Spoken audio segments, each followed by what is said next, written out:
You see me, I can never see myself marrying someone from there though. So you have to marry a West? I have to. Why are you dumb? There's no understanding. There's no understanding with the fob. I tried it. I tried. Okay, so I tried to get to know. Have you tried speaking to like a local guy? Yeah, I did. How was that?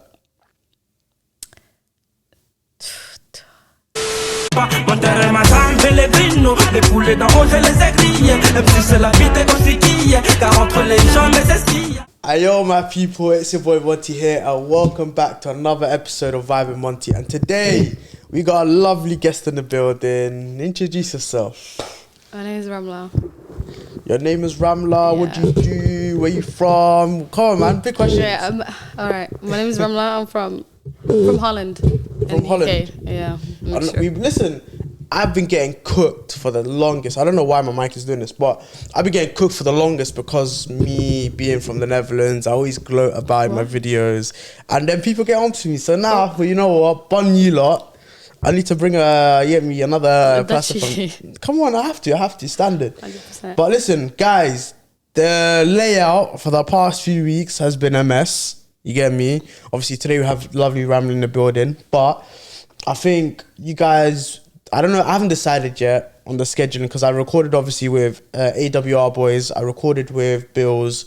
You get me? So I don't know what you guys have seen right now, but obviously I'm still recording this during Ramadan because obviously I'm trying to give myself a nice little break for Eid.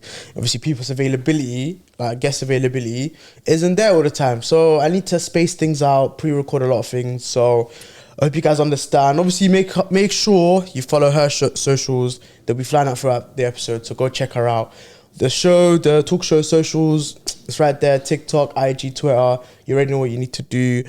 Listen, if you want to talk about certain topics, I'll go on and comment it down. Tell me, DM me. I'll speak about it. I'll think about it, you know? And make sure you subscribe. But today, normally, as you know, I start off with the tweets. And I couldn't find no tweets because... Actually, why don't you tell the people why I couldn't find that? Because I don't have a Twitter. You don't have a Twitter account? No, I don't. I got suspended. I never made it again. Why'd you get suspended? I was having war with some people. Okay. And then they won. Listen, I was fuming. I was thinking to myself, all right, let's look at Twitter. Let's see what tweets I can find. Let me dig up some old tweets. I couldn't find nothing because she doesn't have the damn app. I'm not ready to get cancelled yet. No, man. Jump back on Twitter, man. You're missing out. No. It's too boring. The app is kind of boring. No. Twitter Spaces, man. Come on, man. You need to come back. I'll think about it. You think about it? Yeah, I'll think about it. Yeah. No worries. But I can't lie, yeah. I think today was a funny day because I woke you up today, didn't I? I thought to myself, you see me, like I like to plan things ahead in due time, and I apply common sense with the way I think. But you? No, listen, I can explain myself. Go on and explain.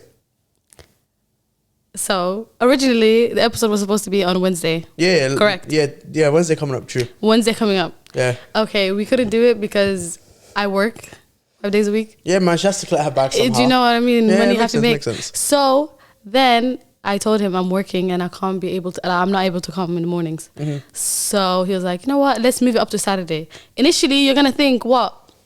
Wednesday, Thursday, Friday, that's Saturday. No, why are we tracking backwards? Because it's the closest Saturday to us.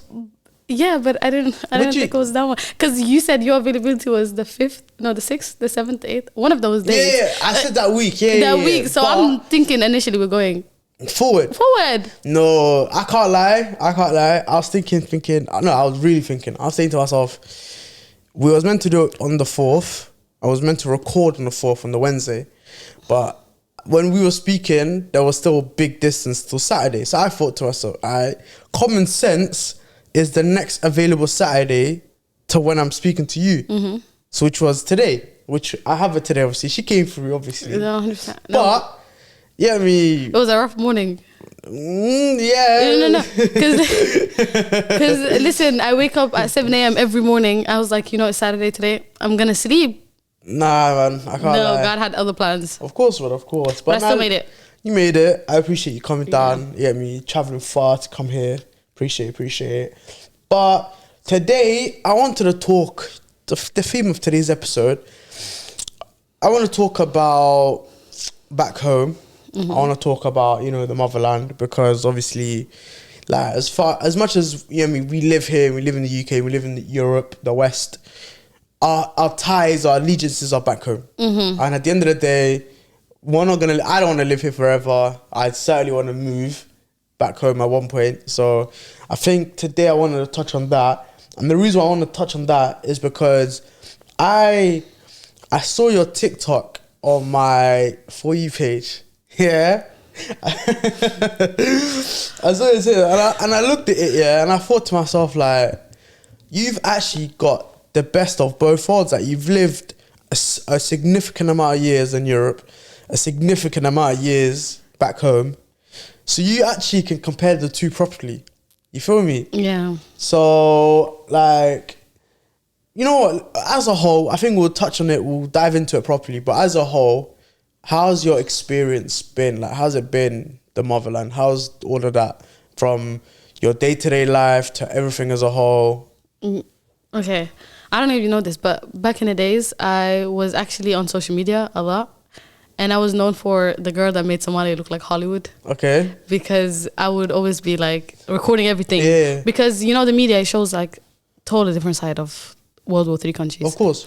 And honestly, I was just so against the fact that they were showing the bad side, but I'm actually living there and I'm seeing the good side. So I was like, you know what, I'm going to take a camera. So I used to like take a lot of snaps about it, and I gained a lot of followers from it. And then I randomly disappeared though, out of nowhere. Why did you disappear? I disappeared. I was getting too much. I was getting a bit too much. Why? That's good. It's not a good thing. No, it's good. Yeah, everybody sees it as a good thing. Like everybody, even my parents, they're like, you know, wow, you're eating. You know, it's a good thing. Yeah. But when I tell you the extremists in the country, they don't see it as such a good thing. Do you know what I mean? So I was like, yeah, I wasn't trying to get killed in it. Like, so you're trying to look after yourself, basically. Yeah. There was too much going on at that time, so I was like, you know what, let me just... So my mom came up to me and she was like, maybe start this when you leave this country because it's not working out for you. So I just disappeared for a while and then I came back. Surely at that point your fans are like, yo, like, where's RAMLA'? We miss RAMLA'. I don't know if you read my TikTok comments, but everybody would spam my TikTok comments with she made Hamar. Yeah, of course. I like she made it out. Yeah, a lot of people were like, where did you disappear to? And I don't know. I never explained to them. I just came out of nowhere like a week ago, just posted something on TikTok and it just blew up and everybody was like, where did you go? I was like, long story. Yeah, and you're now here to explain that long story, touch on it. Yeah, that's basically it. Like I got kind of scared and I was like, I don't want to do this. What made you leave? Was it like... Oh, Somalia? Yeah. No, it was more like my dad was like, and I'm not honestly like, oh yeah, by the way, I'm 23 years old. Everybody thinks I'm lying about my age. Everybody thinks I'm 18. I'm not 18, I'm 23. I'm actually 23. So I basically finished studies and everything. And my dad, I did studies in Somalia too. Oh, you did your uni over there as well? Really? Yeah, I did secondary school as well. Okay, we'll touch on the school inside later. Okay, carry on. So basically, my dad was like, you're 23 years old. I think it's a time where you like learn how to live independently. Like, you need to like live independently because back home it's like what you have like shakhalas out of the house, everybody's doing something for you, you're not doing anything. So when I was like, you don't even have to pay for gas, you don't have to pay for electricity, you're too spoiled. And I was like, I'm just living my best life. I mean, what do you want from me? And he's like, nah, I can imagine. You have to go. So I was like, you know what, cool. I ended up leaving by myself. Okay, no one with me. I was at such a confused stage of my life because I didn't want to leave Somalia. But then, and I wasn't ready. My dad just comes and he's like, yeah, your ticket's for tomorrow. I started off with Kenya. I went to go try Kenya and I was like, because I wanted to be closer to home, to my family and at least like live outside of Somalia. Independently and whatnot. Yeah. And Kenya was not it. I was like, you know what? I'm not doing this. How comes? It was just not my vibe. And I was in Isli. Do you know Isli? The Somali side? No. No? Yeah. Is it? It's a small, basically. Okay. It was just, and then on top of that, it was when the pandemic hit. Oh. Okay. So I was stuck in a house where I didn't like it. Nothing was going right. I was like, you know what, I'm leaving. So as soon as borders were open, I booked a flight to Turkey. And I was like, you know what, let me go to Turkey. And the reason why I decided to go to Turkey, because a lot of people asking me, why did you decide to live in Turkey for a year? Is because I went to a Turkish school in Somalia. And I don't know if you know, but Turkey is really helping out Somalia with a lot of things. So they have like schools there, they build the roads for us and everything. And I learned their language in school. So I was like, you know what? Let me go live in their country for a bit. Okay. So I went there and I became an English teacher to little Turkish kids. Oh. It was very nice. I loved every second. But you see the salary, it's not adding up. It's not adding up, but it's good for the country. Okay. But a girl like me, I want to spoil my family back home. So it's not going to add up to my expenses and then sending money back home. So I was like, I can't. So I ended up leaving because I had to get my COVID vaccine and I didn't want to get it in Turkey. So my dad was like, just go back to England and get it. I ended up coming to England for just a vaccine. Imagine just coming here for a vaccine. I came here for a vaccine. No, because I didn't want to get. Yo, you're literally for the rest of the system. What do you mean? Man said, I'm chilling in Somalia, covering Kenya. Didn't like Kenya. Go to Turkey, get money, get my bread up in Turkey. Come to the UK, get the healthcare, go back, bro. Do you know what I mean? I have residency in 3 countries so far. Is it? Yeah, bro. Hey, you know what I mean? Yo, that's lit. Man said, if shit goes crazy, man has 3 countries to choose from. Do you know what I mean? That's lit. Yeah. I loved it. All the experiences. By myself, it was very tough though. What was the challenges? You see, it's, oh my God. You see, I was thinking I'm going to be good. But as soon as I left, when I was in Kenya, I had a bit of family around me. So it was okay, but I was still like having like attachment issues with my family because I've spent, my whole life with them. Yeah, of course. And then when I went to Turkey is when it hit the worst. I was by myself. I had no one. I don't know anyone. I don't have no friends. I don't have no family around me. Foreign country. Nobody speaks English. I was like, I was stuck in my house by myself. I was not doing anything. It was during a pandemic as well. I wasn't doing anything. And then it was just, I would say like it took a toll on my mental health. But it was only because like I felt so alone. Because I didn't have family. And I would always want to come back. And then my dad wouldn't let me come back because he was like, you can do this. You just need to push through this part, like you're going to be fine. Just figure out your life. Yeah, 100%. So he would like book flights to come see me. So it was nice. But then he would come stay with me for like a month. And then he would be like, I'm cutting. And then again, it happens again. Attachment issues, like they kick in. And then I got used to it now. Then I moved to England and I moved in with my best friend. Okay. I've known her my whole life. Okay. So like, I moved in with her and then it felt like way better now because at least I have someone that, Yeah, of course. Do you know what I mean? Yeah. And then my sister decided to move in like 2 weeks ago. So it's slowly they're coming back. Yeah, and I'm convincing just my mom to come back. Okay. For now, you know what it is, funny enough, like, funny you say that because I relate loads with like going to the US for uni or whatnot because I'm literally in a country, no family around me, by myself.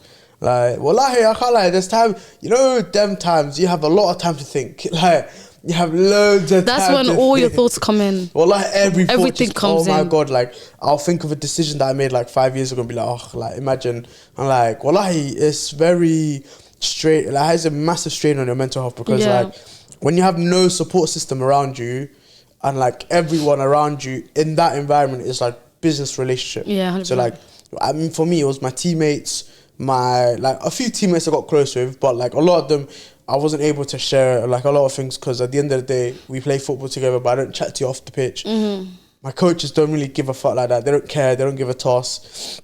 So a lot of time I'm just in the dorms or I'm in my apartment or whatnot.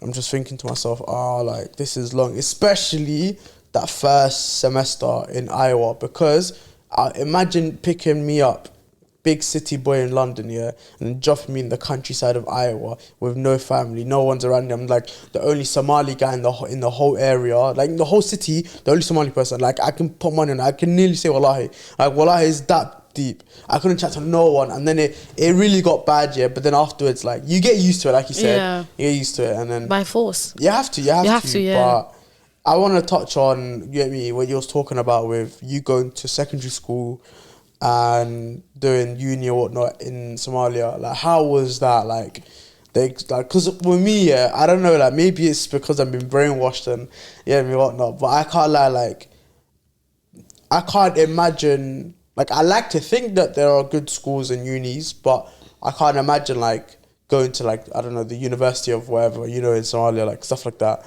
But how was your experience, obviously, in your point of view? So I went there when I was 15, I think. I don't know what year I was in. But I ended up going to a Somali school.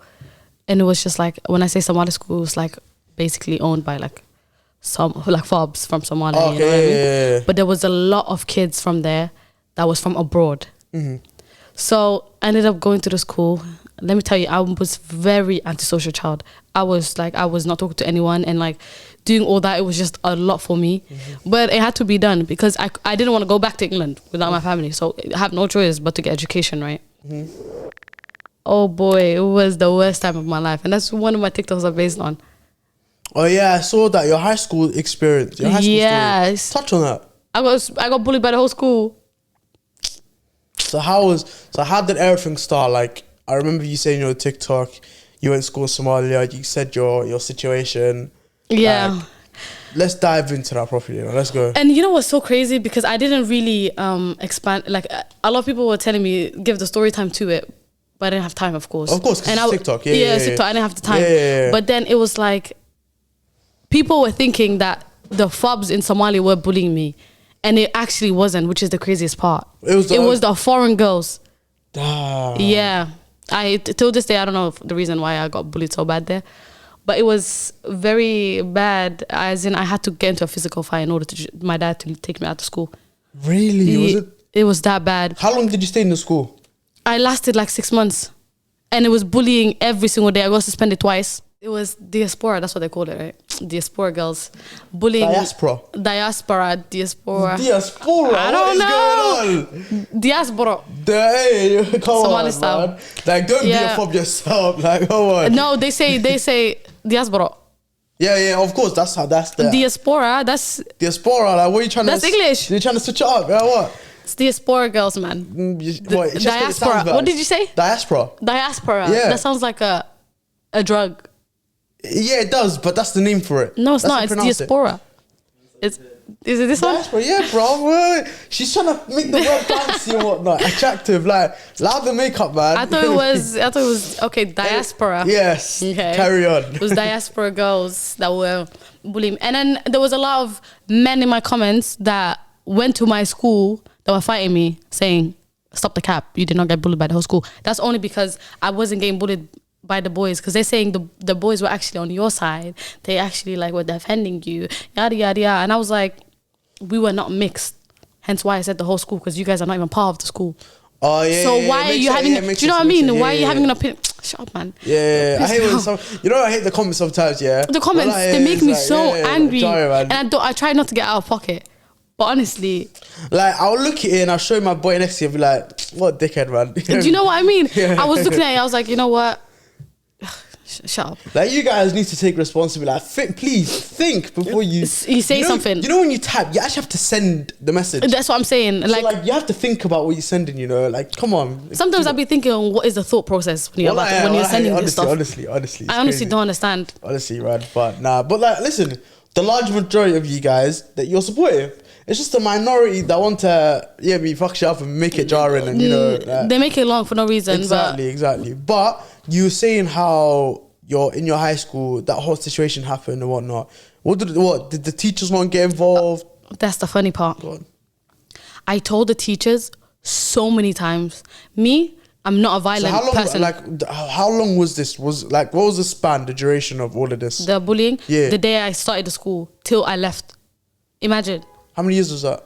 It was 6 months, because I didn't last too long. Yeah. Okay, it was like 9. It was. I would not actually can't lie. I would say a full school year. Let's just say that, 1 year. So it started from the beginning, and they all had like a plan. You know what's so funny? I don't know if my best friend's gonna say something about this, but I don't give a shit. Okay. My best friend, that's how I met her. She came to the school. She came from a holiday. She's from Holland as well, so she came from like a holiday back. So she was already going to the school. She came to the school that day, trying to bully me too. No way. And then she looked at me, and then she saw how everybody else was bullying me, and then she felt bad. So she started. But what's the bullying about? Like, I'm so confused. Do you know what they would do? What? You would think we're in a movie. They would go to the toilets, write stuff. RAMLA is this. Like, you know those stuff. And then I would literally be walking on the hallway, and they would put their leg there so I can trip. Like it was actual bullying, like verbally, physically, For what everything. reason? For what reason? Did you I've never till this day. I don't know for what reason, and I only assume it was because of a man. Your man at the time? No, I didn't have a man. Just because of the mandem. Because like the boys were saying, they were very nice to me. So and the then, girls got jealous. That's what I'm assuming. I don't know what their thought process was behind of them bullying me. I was just a little child. I was just 15. That's crazy. What the hell? That's absolutely crazy. And like, do you know, like, is it the year group or is it like? It was literally the girls younger than me as well. The girls older than, no, we were the oldest at the time. So basically everyone, like the whole year groups that were like kind of younger than us. And they all came in a clan. Man said the youngers are bullying me. The youngers, which was so crazy. Everyone's like, how are you getting bullied by kids? Youngers, yeah. But then when they all gang up on you, it's long day. It's long day. Like as in it's a whole gang. Yeah. And they would just be give me hell. So I complained to the teachers. Okay, so did they do anything about it? They didn't do shit. So I would go home and I would be like, Mom, I'm telling you right now, because I'm not a violent child. I don't get into fights. I don't like drama. I don't like problems. So I would always tell my mom stuff that's happening to me. So she knows if I act out, she knows the reason. Yeah. So I would go home and be like, they're doing too much. They're doing too much. They're doing too much. My mom would get mad. She would be like, did you tell teachers? I'm like, yeah, they're not doing anything.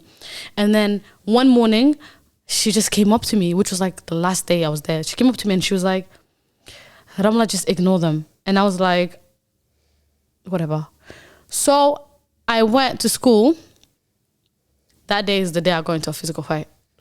And it just, you know, my anger built up so bad. And you know what's so crazy? The girl was like 6'3". I'm 5'3". She was so much taller than me. But I was like, I'm not no pussy.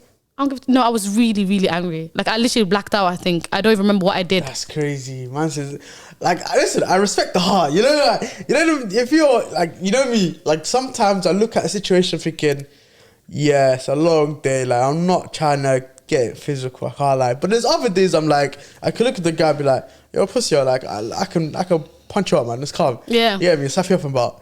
But wallahi, like if I look like you, 6'3", a woman that was 6'3", a girl that's 6'3". She was so tall. I was looking up, like literally when I was dragging her down, I had to jump. No, well, I jumped. I literally jumped. You know what I mean? I was so mad.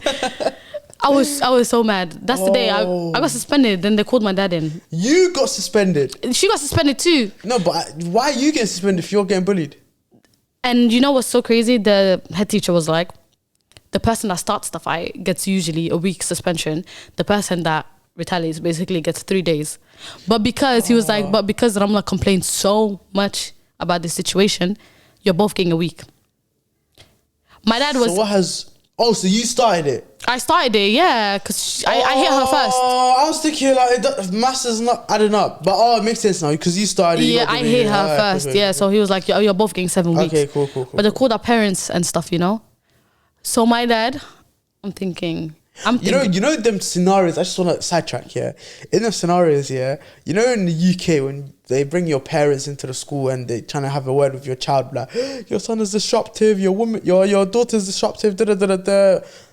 Imagine Africa, how they're gonna be. Imagine Africa, like, you see these old, like, our teachers, man, more time they're tired, they have a long day, they just want to give a little telling off and go yard, man. Yeah. Africa, I think they're hey, your son is a problem in his class. Yeah, well, I think it's proper, like, and then the parents, I think it's an ego thing. I think there's more of an interaction. Whereas here in the UK, I'm sure, like, every time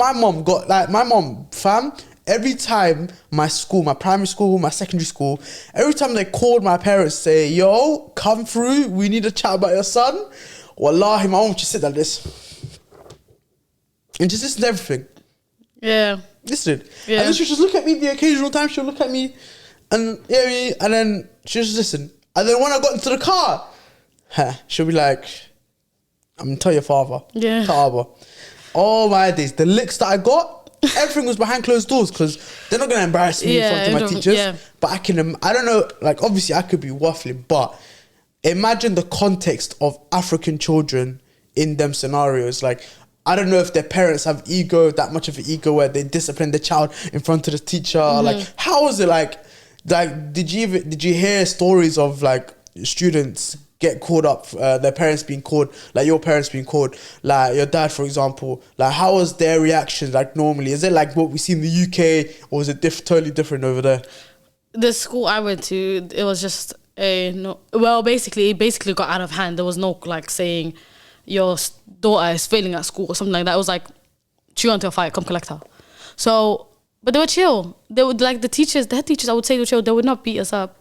No, I can't lie. They actually, I don't know. I don't know if they don't hit us. I've got a friend who's told me like that he lives over there. He lives in the motherland, and he was telling me like, oh, like, can't lie, like shit used to get peak. I can't lie. Wallah, used to get peak. Was he in Dhaqan? Yeah. Okay, yeah, that's a different story. Oh, that's a different thing. This is school. If you're in the Khan'alis, that's long. Okay. But if you're normal school system, if you're normal school, yeah, it's cool because like your parents are there. You go home to like they don't really do too much. Since you might as well. Okay, cool. Let's transition it to Dhaqan since we mentioned it. Yeah. Like, you know, before you even get into anything, what's your thoughts on Dhaqan as a whole? I would agree with the Dhaqan that was there back in the days, but the ones that are created now, I 100% despise them. I can't lie. So what's the difference? The difference is, back in the days, it would be taking your child to the motherland, teaching them the Dhaqan, the deen and everything. And like, you stay with them. You're just living in the motherland until they learn everything. They learn their they learn everything about the Dhaqan, you know, and culture. It was fine. Yeah. Now it's a different meaning. Which is? You go to the airport, there's soldiers at the airport holding guns at you, strip everything from you, take your phone, take your passport, lock you up somewhere. And when I say lock up, I don't mean just like a boarding school. No. Chains to your legs and hands. Really? Is that normal? That's nuts. That's the most inhuman thing I've ever heard. Wallah, I've seen it with my own eyes. I actually cried. It was so bad. As in, they would... Yeah. Long. So wait, like, surely, like, the parents would know, like, things like this are going on. One of my good friends got stuck in there, okay? I literally saw him with my own eyes, and it was... I had to literally fake that I was... like bugging out? No. I had to, like, in order to go inside the place, there's no way you can go in. Yeah. I had to literally pretend like I was from the government or something. Oh, okay. Do you know what I mean? Yeah. I saw him in my own eyes. I saw how bad everything was. I'm not gonna watch my friend being there, especially like when he's so young. So I went home, and I was like, I'm gonna find out his mom's number. I found out his mom's number. I called the mom. I let her know. She's so delusional, so brainwashed. She thinks her son is just learning Quran. No, deen to paranoia, Quran to paranoia. I'm like, Habrir, no. He's getting his ass beat in there. He's chained up. He doesn't eat. He looks like he's dying. Wallah, he looked like he was dying. And if you need hospital, urgent care, they're not going to take you. You can just die in there. She was like, no, it's not happening. I contacted his sister. His sister's like, my mom would never do that to her son. I'm like, okay, then go FaceTime him if you can. And she was like, no, you're just trying to stop problems. I'm like, listen, your brother is stuck in there and he's literally dying. Like, you guys need to get this child out. Nobody listened. He ended up escaping.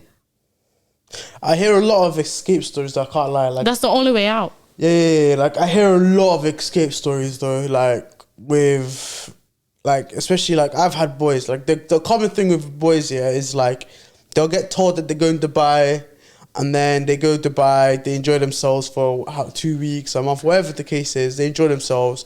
And then obviously they know that, okay, so there's two sides. You have the ones that go to Dubai and they don't know that they're going to Somalia. So they'll go to Dubai, enjoy themselves, and then they think, oh, airport time, let's go back to London. No, you're going south, even more south, and you're going to go to Somalia for Dhaqan.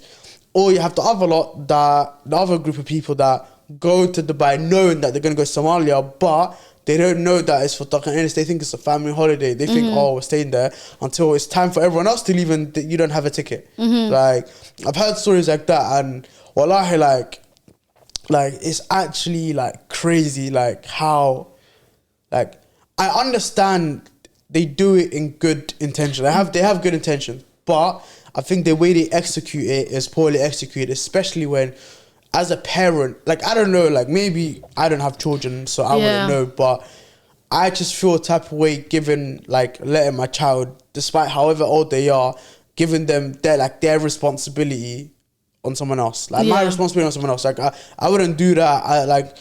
Unless they get to a certain age where I know they can look after themselves and they know what's right and wrong.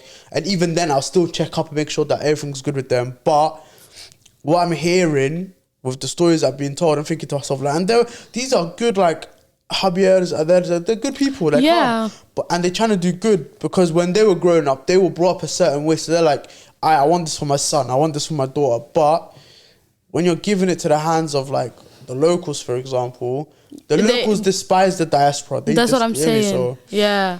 I always feel like the parents always have good intentions. I don't think it comes from, like, bad side, you know? But I just feel like they just think that nothing can happen to their child only because it's back home. Yeah. Like, they think that these locals are going to treat them good. Oh, no, he's reading the Quran. Nah, man, the locals hate the diaspora. That's what I'm saying. They hate them and they treat them so bad, wallah, over there. Yeah. So it's like, Dhaqan Ellis, nowadays, it's not something I would take put through my child if I have a child. I don't think I would ever do that. If I'm going to have Dhaqan Ellis for my child, I would go with him to the country and I would stay with him. Oh, okay. Like, just exactly how I went there. I wouldn't say I went there for Dhaqan Ellis, because it was like more of a, if you want to leave. You sure about that? Yeah, 100%. You sure about that? I was such I was such a calm child. Everyone can say that, you know. Everyone can say, oh, you know. No, I would. Wallah, I would say with chest if I went there for Dhaqan Ellis. I would chest. I was a bad child. I was actually such a good child. I was actually, like, wallah, it was a great time. It's a great, it's nice to hear people that have positive stories about the motherland, because at the end of the day, like, if we're not painting our own country in good paint and painting a good picture about it, the foreigners, so the non-Somalis, they're gonna look at it and be like, that's a mad place, like, you don't wanna go there. Like, they have me like, look how, for example, like, you see the West Africans, they love going back home. They go there every year without fail. But you see us, like, a lot of they us hype their place up so much. They do. They're like, oh, what? Ghana's the litest place. Nigeria's the litest place. They make me want to book a ticket. Exactly. But fam, I have a teammate, yeah. I have a Nigerian teammate, and me and him, like, bro, Ted, I love you, man. You're my guy. Wallahi, every day he talks about Nigeria as it's the best place in the world. And he was born there, brought up there, and then we met each other in America. And wallahi, like, I listen to him. Bro, book me a ticket, man. That's what I'm saying. Book me a ticket, let's go. I want to go Niger. What? Yeah. Well, that's lit, man. But we need to do the same for our country. Exactly. Like, that's what I'm saying. I feel like we do, but I feel like we still got a long way to go. I feel like there are areas of improvement that I've seen in the past where, like, for example, like, there's the amount of corruption isn't the same as what it was before, because not a lot of people are aware of it, or a lot of people were aware of it but they didn't do anything about it because they felt like they were helpless, powerless, voiceless. Now with socials and, like, technology and like the next generation getting older, it's now on our responsibility and it's on us to improve back home or whatnot. Yeah, I don't think we're not doing anything. Somalis are going to be instinct, like, literally they're going to disappear. So the culture is about to go. Okay, so I remember speaking about this with you before, and I wanted you to bring this to light. You said you was thinking if things go the way they are, there's going to be a certain point where the Somali culture eventually fades out and gets, like, filtered out, diluted, whatever you want to call it.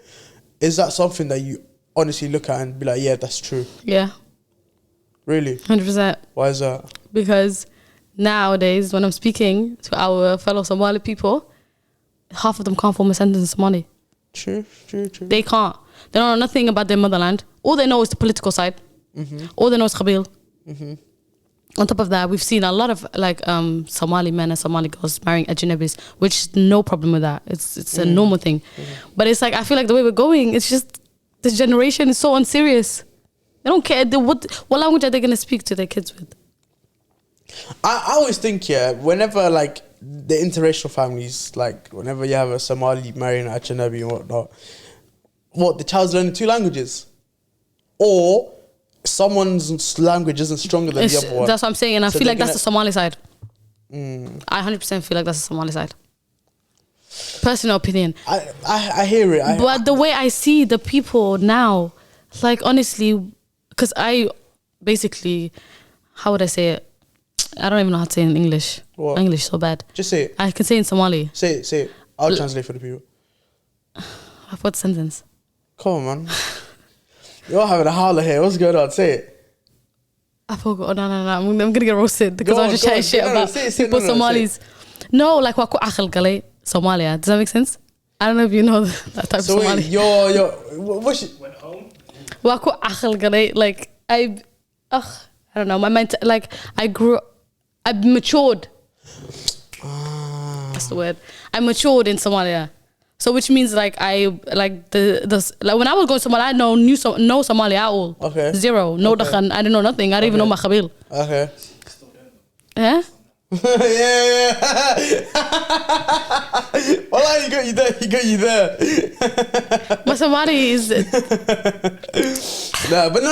I hear you though. I hear you. Like you have the thing is, yeah, what you're saying, like there's substance in it, because I can't lie, like I listen, I'll be the first to admit my speaking isn't the best. Honestly. Well, that's the truth. No, there's no my problem with speaking that. there is a big problem. Don't lie. I hate when people do that thing where no, it's okay.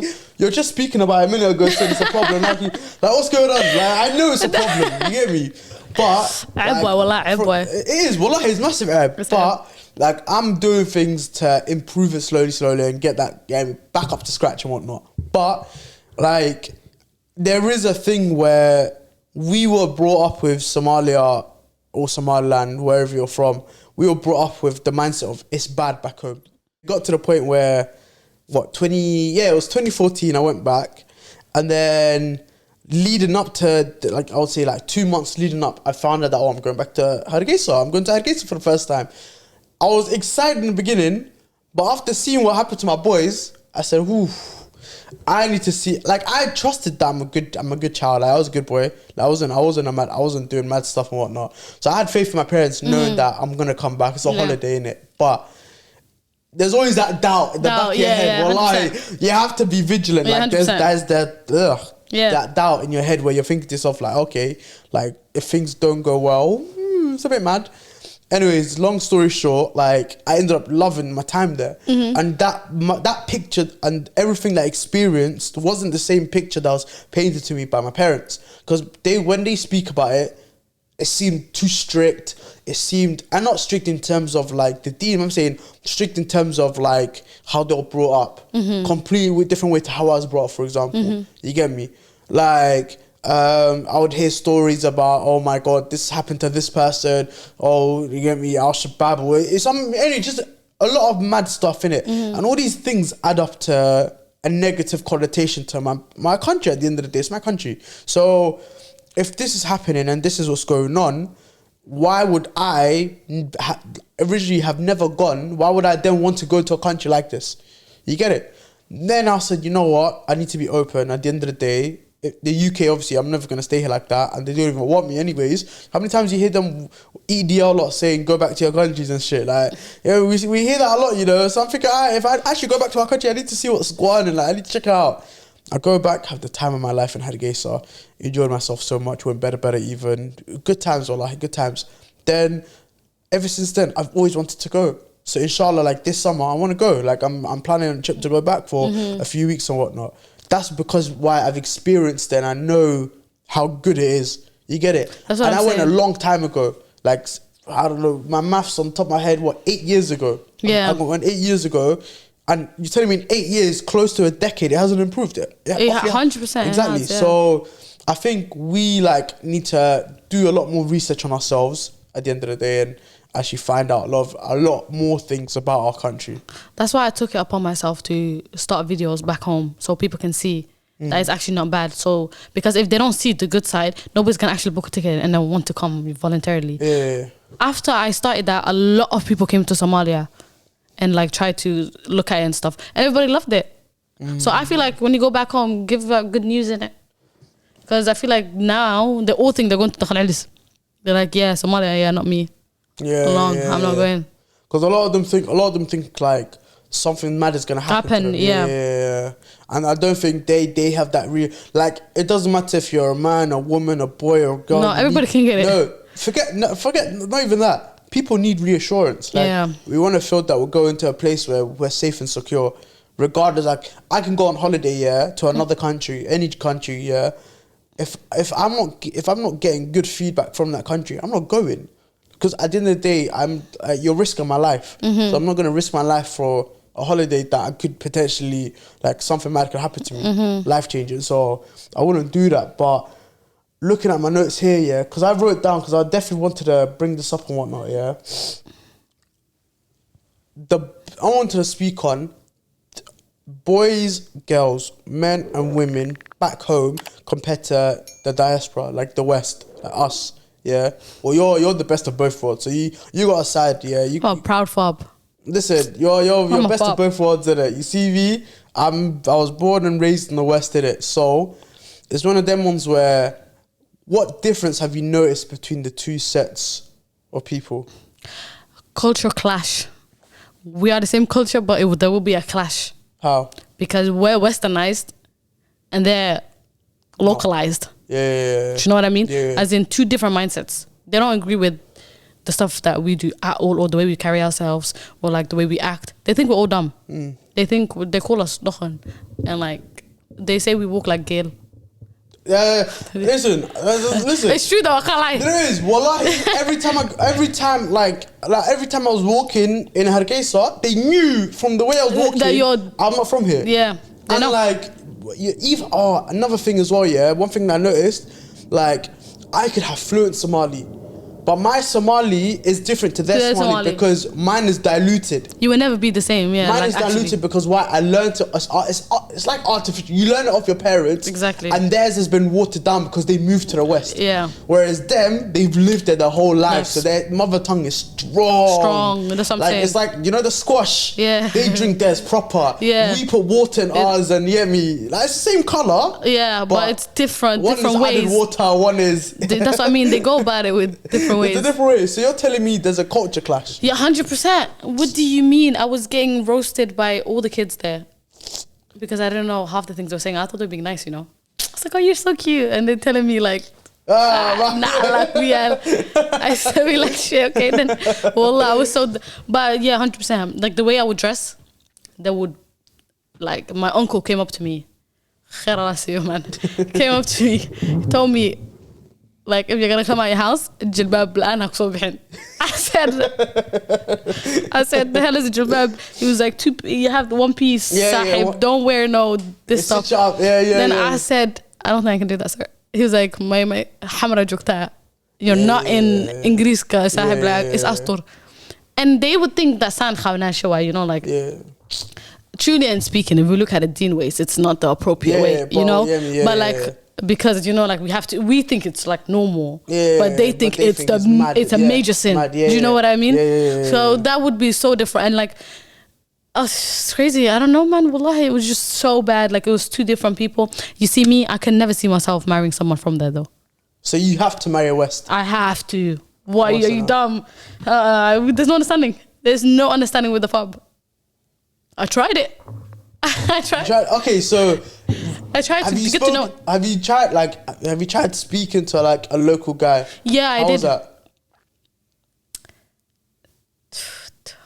How? Labo labo.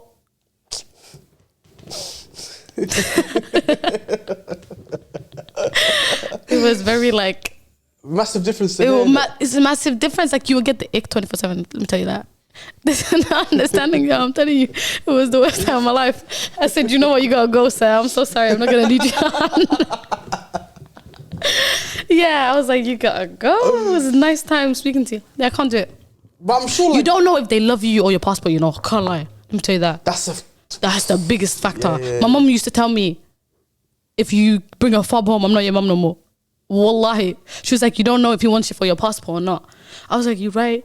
And they will tell you, a guy came up to my dad once. with chest. And he was like, I want your daughter and I want her for the passport. At least it's honest, man. Yeah, but I was like, at least alhamdulillah, I'm glad you're honest. But you know, like, my daughter needs to accept you before I can accept you. I don't know why you're coming to me. And then he was like, go speak to her first and then come to me. Listen, you know what it is? Wallahi, he's doing it the right way. He's chatting to the pops. He's doing the right way. He's doing the right way. But my dad's not about arranged marriages or all this stuff. I hear that, so he was like, if she accepts you, then do your thing in it. Yeah. But then he never came up to me. So wait, so when you were speaking to the guy back home, like, just... I still have him on Instagram and stuff. So okay, you probably... so from day, so context, Yeah. How long were you guys talking for? Was it like a long period of time? Was it a few months, few weeks? It was 5 days. 5 days? Okay.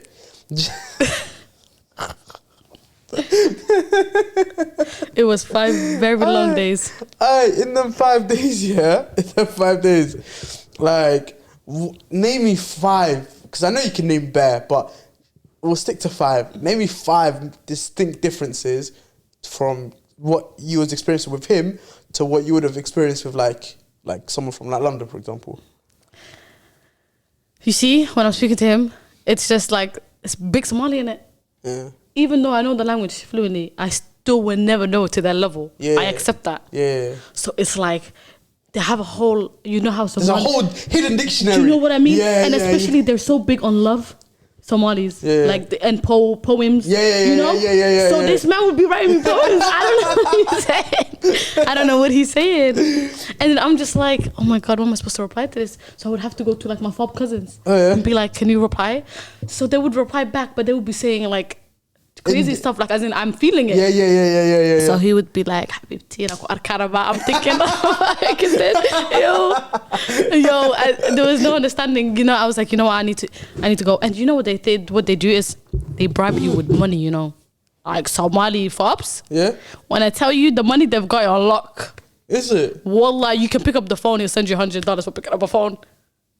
So, no way. Yeah, as in like they're very big on women. 100% I spoil you. So me, I'm very against that. You know, like I don't actually like it because I always used to think like if a man is sending me money, does he think I can't get it myself? Like you know that mindset. True. I like paying for myself and stuff. So I never liked that. That's one of the reasons why I was like. Yeah, you gotta leave. Yeah, I was like, you sending me too much money. What do I look like I'm broke? Yeah. Like I used to be like, you're doing too much, man. Like they're forgetting you're from the West. You're from Europe. Yeah. Like you know what I mean? I was like, listen, I don't want your money. And then it got to the point where like after I broke it off with him, it wasn't even a relationship, man. I'm saying broke it off. It was 5 days. It was 5 days, but anyways, to him was a relationship because he started moving on a mad one, talking about I'm gonna kill myself. What? I said, listen, what did you say? I'm off myself. For what? Because like, Hanuka ikat.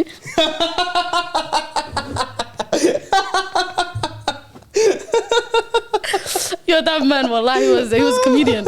He was a comedian, top 10 actor. Aye, props to him, wallah. Listen, you know one thing, wallahi, one thing that is hilarious to me, is hearing locals when they're flirting. No. That is the funny, wallahi, that is, you know, like, I don't know how I'd feel about it, you know,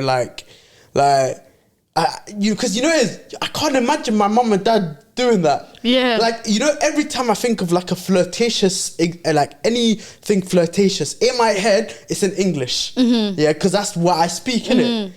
And like, I can never imagine it in Somali because it just sounds a bit... It sounds... And you know what it is? I can't lie, when it's in Somali, it sounds too explicit too. Yeah. Like, it sounds bad. It sounds like I'm on you. Like. You're like, it's bad. Wallah, it's bad. I used to be like, I don't want to hear this. I don't want to hear none of this. So, yeah, this is my first time, last time. I'm not doing no fob. But that's lit. Massive. Wallah. Oh, you know what, funny. You know what? I've got a story too. Fuck it. Imagine when I went. So I was young. I was underage. Yeah. But you know when you're underage as a guy, you think you're still big man. You know yeah. It's a weird dynamic. Yeah. Yeah. Anyways, I'm the oldest in my family, innit? So all my siblings are just younger than me. So when we went to Hargeisa, everyone was younger than me, innit? Cool. I remember, obviously we stayed at my EA's house, and the ends what ends was it? Chikchigir. It was in the ends, innit? That's where my A lives, innit? So we stayed there, and imagine. So obviously, for those that don't know, like back home, there's a lot of like maids and like workers in like, especially in Somali culture, you have a lot of that do like cleaning and cooking, and there's a lot of maid work in it. So like a lot of time you're not really doing too much in it realistically. So I remember we stayed in Hargeisa for 3 months. Yeah, in the first 3 weeks, it was this old woman. Like that was a maid and helping out my yaya or whatnot. My yaya didn't like her. I think one day she must have done the washing wrong or some shit. Yeah. Said, nah, go away. We don't want you. Replaced her with another maid, whatnot. And in Somali culture, that's very often. Like there are a lot of times you'll chop and change. You get me? So it's nothing too crazy. Anyways, it got to maid number 2, and then she was a bit younger than the first one. But again, like cooking was like, yeah, there was the things she didn't like. Cool. We got to maid number 3, yeah, and now we haven't even finished a month. We got to the 3rd maid in the same month, yeah. And a big factor in considering who's the maid is because we're Western. So we have valuables such as passports and documents that you gotta look out. You gotta look after and whatnot. So we need to bring someone that's trustworthy, and you get me, and we need to vet this person properly. Cool. My mum, this time my mum was included in the process. My mum chose this specific woman. Woman, girl, same thing, man. Because at that age, I found that she was, 17? So she was a maid, she was 17 years old and whatnot. She was helping my mum around the house and whatnot. So I remember, funny story. I woke up one morning, and you see me, I sleep in boxes only, I can't lie. But I realised I'm in the motherland, the mosquitoes are brave. They will finish my body. Man said I'm giving them a whole open target. Man said pick and choose. Nah, I couldn't do that. So I said, you know what? I'm gonna sleep with the net, and I'm gonna sleep with a t-shirt, at least in it, comfy. Slept in a t-shirt, first night, horrible. I hated it. Cool. And then I said, you know what, I slowly start to move, like retract. So I took the net away. I said, it's uncomfortable. Took the net away. Second night, I started to get one bite here, one bite there. I said, man, I confirm it. Then one day, I said, you know what, bun this off my shirt. Now I'm sleeping back to what I was in the beginning. Bare mosquito, but I have to get problems. Minor. I then reverted to mosquito net and t-shirt, just to look after myself. The day after, the day before I went to t-shirt and mosquito nets, the maid was meant to clean the room, innit? So what did I do? I overslept. Normally you wake up, you sleep. Like there's a period like between Dhaqan and Asr, and Asr and Maghrib, like people are normally sleeping. They take a nap. Yeah. So I took a nap here, but I overslept. So I needed to wake up. When I woke up here, I see the maid cleaning. And like my mom told me she's not allowed to come to your room. Yeah. Like you have to leave for her to clean or whatnot. She's cleaned the room. I think, who the hell is this? And I clocked the maid in it, and I just said, assalamu alaikum, go wherever. Went about my business. My mom got onto me privately, said like, what's wrong? Like, no, she's like, where's the maid? She's in my room. Did you not just come from there? Yeah. So she was cleaning while she was pissed. Anyways, they had a conversation, whatever. Locked it off. Initially, then she started to move a bit weird. So like the house was like 3 floors and then a balcony at the top and the rooftop. Yeah. So the ground floor was kitchen, living room, and like washing like stuff, like washing machine and whatnot. Middle floor was like the girls' bedrooms and stuff, and then top floor was the man, like me, my dad, my brothers and whatnot. So we said at the top here. Wallahi, imagine it got to a point where she started to move a bit weird because she just started lingering around the top floor a bit more, and she started to like me. And back then, like I can't lie, like I'm not the ugliest of persons. Me, I'm decent, but me, you know what I mean. But like I'm 14, so man didn't think too much in it. I'm an innocent child, like me, cool. And then it got to a point where I think one day, like. I came out of, so I was at the balcony, whatever, came down, and she was just sitting on my bed. I was like, what on earth is going on? Like, bruv, like, I looked and said, what are you doing? Hey, what are you doing, bro? You tired? Like, go rest downstairs, man. You have by the way, the maids, a lot of them don't sleep in the house. Like, they trek from the house to house. So, like, they'll stay in the house, they'll do their work in the house, and then they'll go home, innit? Or, like, if they're really close to the family, they might have a room downstairs or whatnot. But this one, because she was new, she had to trek from the yard to the house, innit? So I look at her and say, what are you doing? What are you sitting on my bed for? Nets, garden, everything. I'm thinking, wallah, I was back. And then she just looked at me and just like smiled. I'm like, I don't know if it's my Somali, my lack of Somali, my diluted Somali. I don't know what was going on. I said, this is a weird situation to be in. Whatever, cool. I left it, yeah. Then the following day, I sat in the front step of the yard. She comes in. She says, Assalamu alaikum. She's all flirtatious, huh? What is going on? I'm thinking. Yeah. And then I said to myself, nah, this is a bit too weird, innit? I need to just say, yo, I beg you relax, like you're doing the most.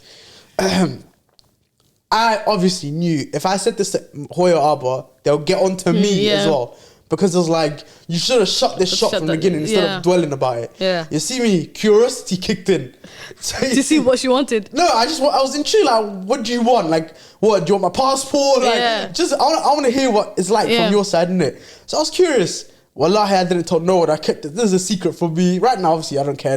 Many years have gone past, but back then it was a secret. I said, I'm not telling no one this year. And the maid came to me and said, she said, this house feels like a promotion. I've never done like housework for like foreigners that come over to Hargeisa. I was like, what do you mean? She's like, normally when I go to different houses is because I clean other houses that are locals. I don't clean like foreign, like families from like America, Canada, Europe, whatnot. I don't go to their houses because like she doesn't apparently have a good rapport. So you know you have to build credibility. So once you have credibility, that's how you pass that's when you can get the promotion and go to like a bigger house with the foreigners or whatnot. Cool.